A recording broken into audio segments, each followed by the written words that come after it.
I guess first of all, we weren't able to see what all happened today, but can you give us kind of a rundown of how you guys set things up and like the teams and the format of the scrimmage and everything? Yeah, it was a normal fall scrimmage. Basically, offense versus defense. Went with two different groups. We have our two groups. There's a red group, which is basically the ones, and then you got the black group, which is kind of the twos and threes. So we just kind of went back and forth, red group, black group, and got some really good work early on in the scrimmage. About the first half was a thud scrimmage, so nobody was going to the ground, and then probably the last quarter, what we ended up doing a live portion of it. And to just kind of follow up on that, on the offensive side of things, as a coach, what did you see that you liked out there, and what did you see that you didn't like? We'll start with the positives first. Being the quarterbacks coach, I was thrilled today that we didn't have any turnovers at the quarterback position. Took a couple sacks that I thought were unnecessary sacks that probably shouldn't have happened. Really, some of the negative stuff. You look at, we were really handsy. I think both in the O line and on the perimeter blocking, we would have got a lot of penalties today. And coach told them after practice, we were the least penalized team in the conference last year, and it probably led to us winning 3 or 4 really close games where the other team kind of did some stupid things, and we were able to keep our composure and not do stupid things, and ended up allowing us to win the game. So we have to continue to do those things. But I thought our guys overall, we threw and caught the ball well today. For the most part. And then, at times we were okay in the run game. I think we got to get a lot better. I thought the 2-0 line did a really nice job in the run game of giving our back some holes and places to go. I thought with the ones, I think we got a long way to go in that regard. Just kind of following up on the quarterbacks. I know Coach Hilton said yesterday you guys were gonna try to get everybody in there, maybe not even snaps, but then review the film and kind of make a decision heading into next week. After you've seen them, I know you probably haven't reviewed the film because you just scrimmaged, but can you take away anything from what you saw live today? Yeah, I was impressed with Piggy. I thought Piggy did some really good things. Darius Ocean, the freshman from North Carolina, has done some really good things throughout fall camp.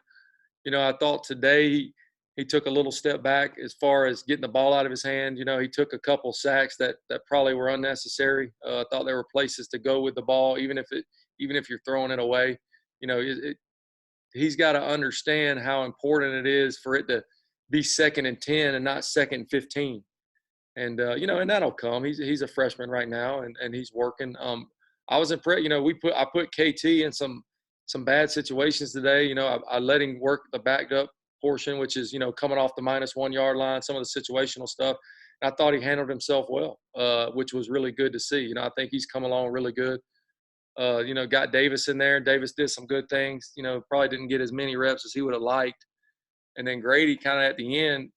The thing about Grady, his talent, his skill set shows up in that setting when it's live, when the guys, obviously the quarterbacks aren't live, but when he's able to run around and, at practice, it gets blown dead pretty quick because you don't want the quarterback getting hit and stuff. But watching him today, he's going to be a real problem in the run game. Boy, that kid is really, really athletic. And, so I thought he did some good things there at the end. Coach, this is Jeff Lights from WBKO.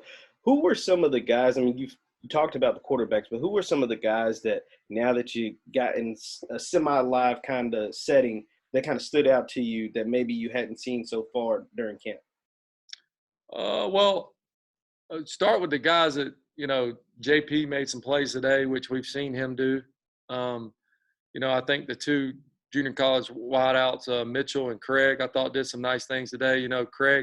Craig had an early drop, and, I talked to him after practice, and, you make something bad happens to you, and you got to let it go, right? There's nothing else I can do about it. So, we're still working with him, trying to, he's such a hard worker, and he's so hard on himself sometimes that you have something go wrong, and now it affects the next play, the one after that, and now one bad thing affects 10 snaps, and we got to get that part out of a lot of guys.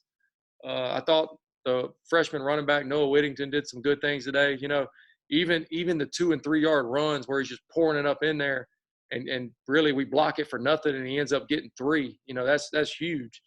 I was impressed with Malik Staples, who hasn't had a ton of reps at running back right now. I think today was probably his first time getting tackled in 5 years, since he played running back in high school. So seeing him out there, I wanted to watch him. How's he respond to somebody tackle him and, not putting the ball on the ground. And so I think a couple of the young guys, did some good things. When it's funny, you got practice players, you got gamers, you got all those things, but it's always good to get in that setting and watch the guy that's his best we can do at practice of simulating a game atmosphere. And watching the guys that show up and make plays on those days is definitely important. Coach Jared with the Daily News here. I know you just talked about Malik a little bit. We had a chance to speak with him last night a little bit about his transition back to running back. I guess what made you guys make that decision to bring him over to the offensive side of things? Well, he's a guy, again, it goes back to, when I was here before, he was one of the top running backs on our board coming out of Peachtree Ridge High School out of Atlanta. And, obviously Louisville ended up taking him. And so when he transferred here, I knew him because I was the running backs coach. And I remembered recruiting. I remember how talented he was. And, when you're at Western Kentucky, you got to do a great job, which I think we did last year with Gage and stuff, of maximizing our roster. You got to maximize who we have. And you look at on the other side of the ball, he wasn't getting to play a lot. And it didn't look like it was going to get much better for him. So, obviously I don't ever go behind Coach White's back. I talked to Coach White first. I let Coach White know that, hey, I'm going to bring it up to Coach Helton that I think he would help us on offense. You look last year, we had a bunch of running backs in the room, but we basically played one running back all year. And I don't want to do that to Gage. That's not fair to that kid, much less fair to all the other guys. So when I'm looking at how I can maximize what we have, I think what we did in that room itself in a 1 year's time, where we went from basically having one running back that played in the game to now I feel good about 4 or 5 guys getting to go out and play in that game. So watching him today specifically, it was good to see him be out there in that live setting and get to play and see that, he is what I think he was and what I think he can be. Coach Jared here Coach again. Tyler Mansfield of Rivals. Go ahead, Tyler. Sure. Coach Tyler Mansfield of Rivals.com. I know back when here last time you used to have Ace Wells, DeAndre Furby, kind of a 1-2 running back punch. You mentioned all those guys so far. Is that just kind of something you're going to have this year where you have multiple guys that can, run the ball pretty effectively?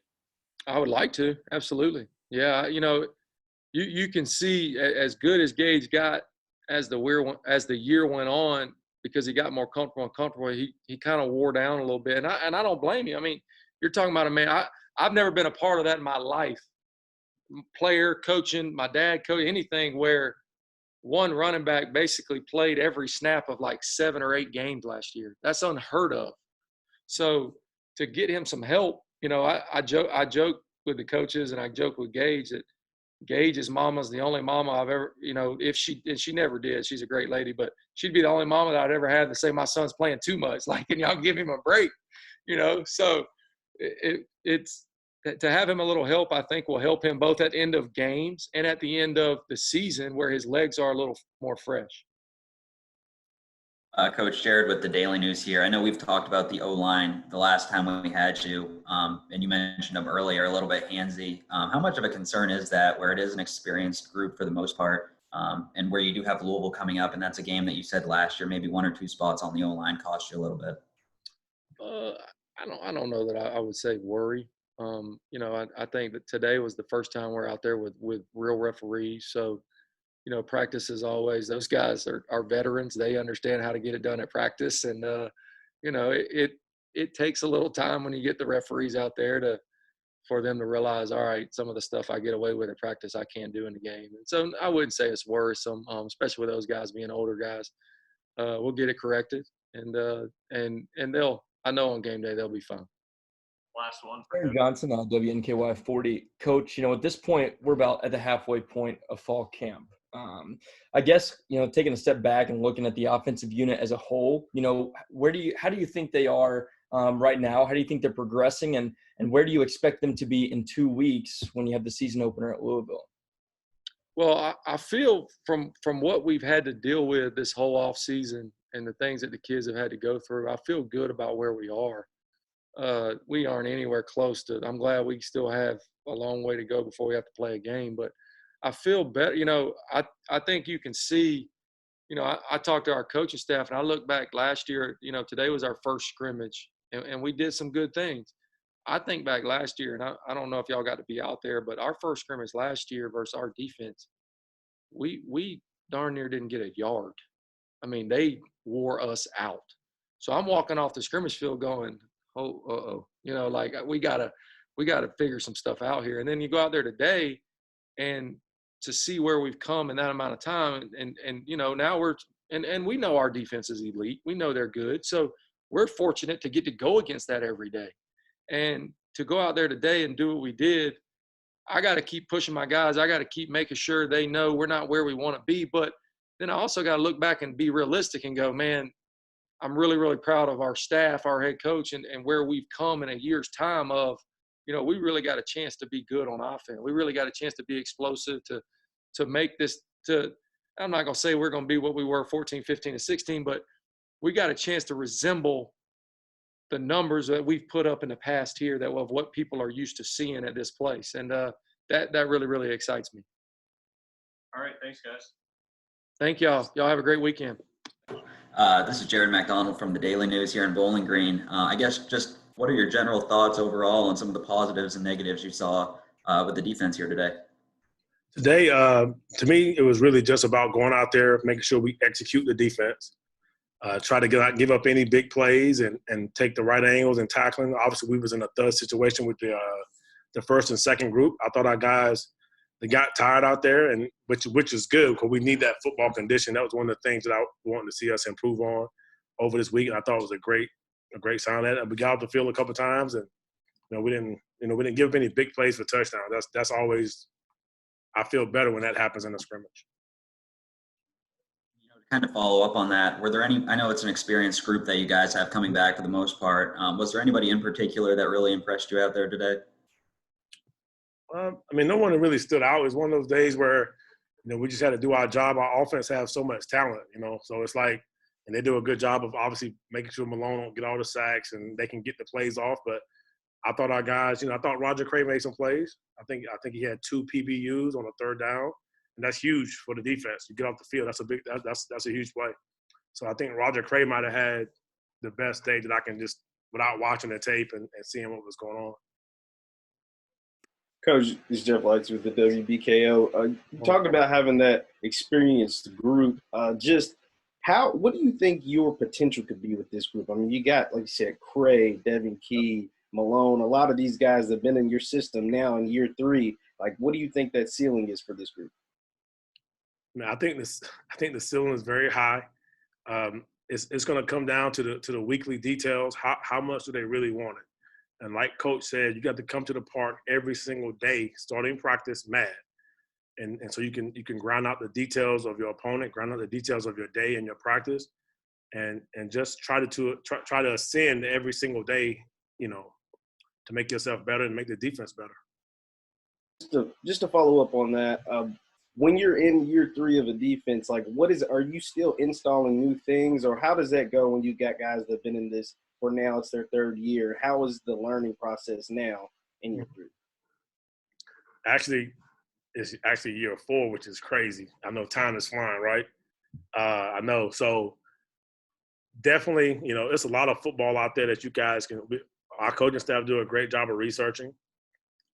So there's definitely new things that we're putting in, every week. Maybe a wrinkle of a play. Like this year, we wanted to change how we ran our blitz patterns. We wanted to play a different coverage behind blitz patterns this year than we did last year, just to mix things up. And I think those are the little we call them little nuggets, little 5-piece nuggets here and there. So we want to make sure we keep adding to that. And those are things that you can adjust to within a game. You may run a pattern and a coverage one way, and then all of a sudden in the second half, you can say, hey, you guys remember in the scrimmage that we had on August 29th, we ran it this way. Let's do this the second half. That's kind of how football is. But those are year 4 things. Okay, year 1, we was running, high school patterns. Okay, right now we're running, when we getting all of our blitzes from NFL tape from the summer, And so definitely we can feel the year 4 from an install standpoint. Coach Jared here from the Daily News. We just had Coach Ellis, and he kind of talked about last year how they struggled to maybe get a yard with their offense. I guess what differences have you noticed going up against your offense from last year up until now?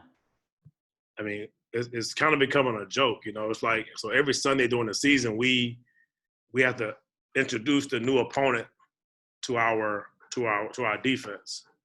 If we had to introduce our offense opponent right now, that would be the longest personnel meeting ever. I mean, they have so much talent, so much speed.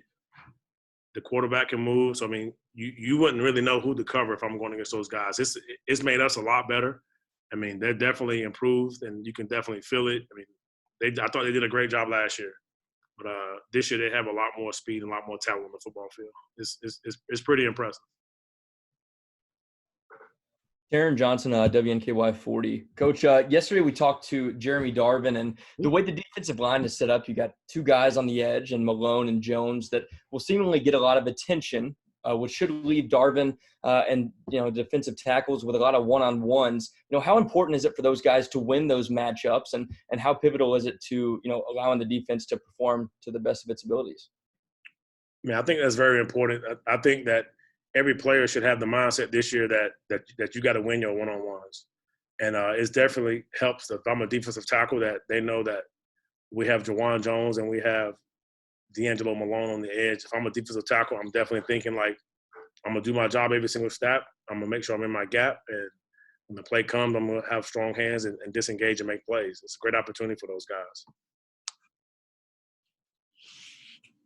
Coach, you guys have a couple of guys from Power 5 schools, and Jaden Hunter and Willie Ignat. Just how have they been playing so far in camp?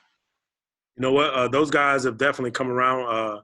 Jaden had to sit out for a little while, but those guys, Jaden Hunter made a play today. He got probably not a lot of snaps, but he came in and got a batted ball, and I think he got a sack. Will Ignat is a smart football player. He's going to be a really good player here on the hill. I think he loves football. He's physical. He can run. And you feel his experience. You feel that that he's been around football a lot, and I think that in the future, this year, whenever their guys make their way, those guys are going to help us a lot.